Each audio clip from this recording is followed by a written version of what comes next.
Kelompok saya akan mengambil kasus tentang pemerkosaan yang dilakukan ayah tiri kepada anaknya sendiri. Maka dari itu, pertama-tama saya akan menjelaskan apa itu arti pemerkosaan menurut hukum. Yang pertama, menurut undang-undang, pemerkosaan adalah tindak persetubuhan berdasarkan ancaman atau kekerasan yang dilakukan pada perempuan yang bukan istri sah. Pemerkosaan menurut KUHP pasal 285, pemerkosaan itu hanya sebatas tindakan pemaksaan yang dilakukan. Komnas Perempuan mengartikan pemerkosaan sebagai serangan dalam bentuk pemaksaan hubungan seksual.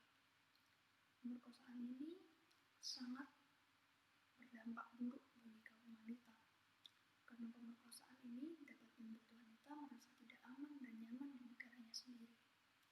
Pemerkosaan dapat berakibat buruk bagi fisik maupun mental wanita. Maka hal ini membuat setiap kaum wanita harus tetap waspada kepada orang lain yang belum dikenalnya. Pemerkosaan juga dilarang oleh kitab suci, termasuk dalam Alkitab. Setiap kali Alkitab membahas tindakan pemerkosaan, selalu digambarkan sebagai pelanggaran berat terhadap perlakuan tubuh jasmani yang dirancang oleh Allah. Hal ini terdapat dalam Kejadian pasal 34. Semua orang harus bertanggung jawab atas dosa yang mereka lakukan, termasuk memperkosa.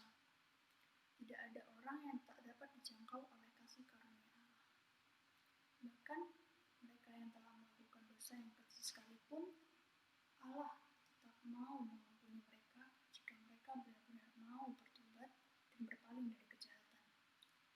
Hal ini dapat dilihat dari 1 Yohanes 1 pasal 9.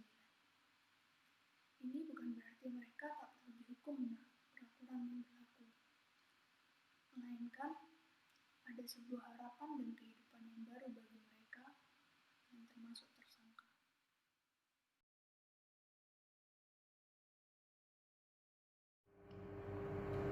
Selamat pagi Bu Claudia, saya Gabriela Sabatini dari kelas 11 IPA 2 dan kelompok 3 akan menjelaskan kronologi mengenai kasus seorang ayah yang melakukan tindak pemerkosaan atau pencabulan kepada anaknya di Ponorogo. Jadi, kasus ini tuh bermula dari pelaku yang berinisial M yang menikah dengan ibu kandung korban pada akhir tahun 2019. Jadi, tindak pemerkosaan ini tuh dimulai pada awal bulan Januari 2020. Awalnya, M ini mengajak anaknya untuk menonton video porno. Kemudian, M ini mengajak anaknya atau membujuk anaknya untuk melakukan tindakan tidak senonoh dan berakhir dengan pemerkosaan. Jadi, pria berinisial M ini yang berumur 29 tahun ini tega untuk melakukan tindak pemerkosaan kepada anaknya sendiri. Ironisnya, anaknya atau korban tindak pemerkosaan ini itu masih berumur 12 tahun. Dan ibu kandung korban tidak mengetahui kejadian ini sama sekali. Jadi ibu kandung korban ini baru mengetahui bahwa anaknya telah diperkosa oleh suaminya sendiri setelah kasus ini tuh terbongkar. Dan tindak pemerkosaan ini tuh berlangsung tidak hanya sekali, melainkan berulang kali dalam 8 bulan. Jadi tindak pemerkosaan ini tuh sudah berlangsung sejak lama, sejak pernikahan ayah dan ibu kandung korban ini. Dan kemudian M berhasil ditangkap oleh pihak berwajib setelah video pemerkosaan ini tuh viral di media sosial. Dan atas perbuatannya ini, saat ini M telah ditangkap dan ditahan di sel tahanan sementara Polres Ponorogo. Terima kasih.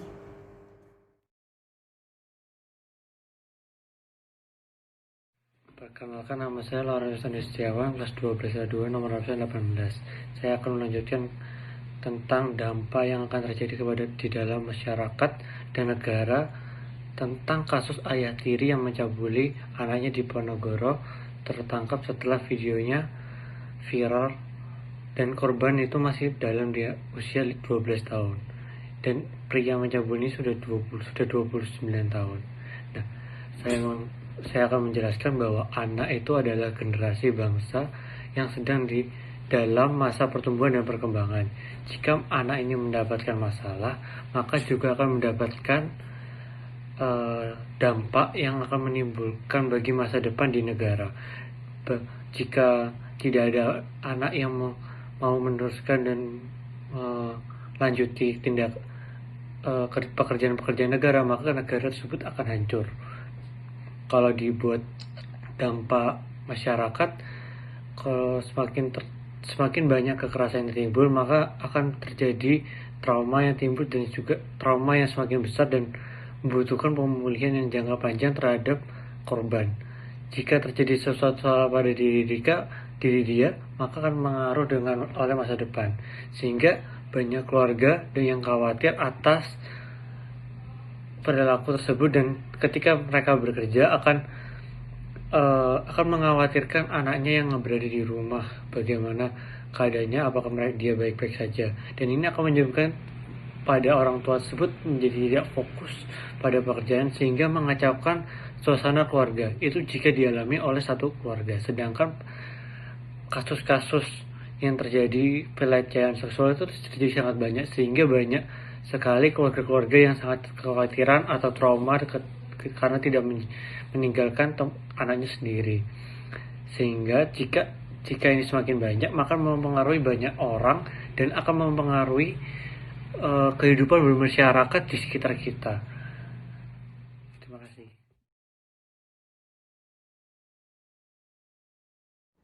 Selanjutnya, saya akan membahas tentang pihak yang harus bertanggung jawab dalam kasus ini. Jadi, setelah ibu dari anak melakukan laporan kepada Polres Ponorogo, Polres Ponorogo menerima laporannya pada tanggal 17 Agustus 2020. Keesokan harinya, yaitu tanggal 18 Agustus 2020, Polres Ponorogo langsung melakukan penggerbekan dan melakukan penyidikan terhadap kasus ini. Nah, Kasat Reskrim Polres Ponorogo, AKP Hendy Setiadi, mengkonfirmasi terjadinya kasus ini. AKP Hendy Setiadi juga mengatakan bahwa sang pelaku melakukan kejadiannya di rumahnya sendiri selama berulang-ulang dan dalam jangka waktu yang lumayan lama. Itu peran yang pertama, yaitu peran Polres untuk melakukan penyidikan, penangkapan dan penyidikan. Lalu selanjutnya, setelah Polres melakukan penyidikan, hasil buktinya akan dibawa kepada jaksa. Disitulah peran jaksa sebagai jaksa menerima bukti dari polisi dan melakukan penuntutan terhadap terdakwa. Setelah jaksa melakukan penuntutan terhadap terdakwa, masalahnya akan dibawa ke lembaga yang lebih lanjut lagi, yaitu di lembaga hakim.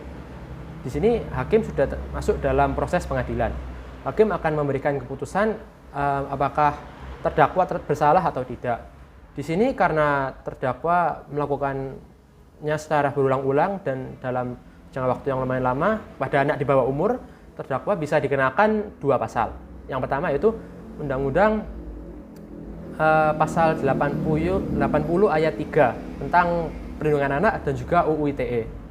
Nah, dalam persidangannya akan ada juga yang lembaga keempat yang bernama advokat.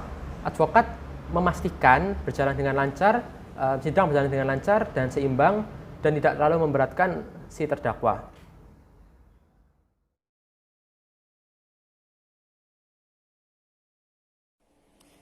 Selanjutnya, saya Nicholas, kelas 12 IPA 2, nomor absen 23. Kebijakan dari masalah tersebut dapat kita temukan pada pasal 76E UU nomor 35 tahun 2014 yang berbunyi, setiap orang dilarang melakukan kekerasan atau ancaman kekerasan, memaksa, melakukan tipu muslihat, melakukan serangkaian kebohongan, atau membujuk anak untuk melakukan atau membiarkan dilakukan perbuatan cabul. Pada kasus tersebut, ayah korban telah membujuk anaknya untuk melakukan atau membiarkan dilakukan perbuatan cabul. Ia juga memaksa dan mengancam korban. Pasal lainnya adalah pasal 82 Perpu nomor 1 tahun 2016. Yang pertama, setiap orang yang melanggar ketentuan sebagai dimaksud dalam pasal 76E dipidana dengan pidana penjara paling singkat 5 tahun dan paling lama 15 tahun dan denda paling banyak 5 miliar rupiah.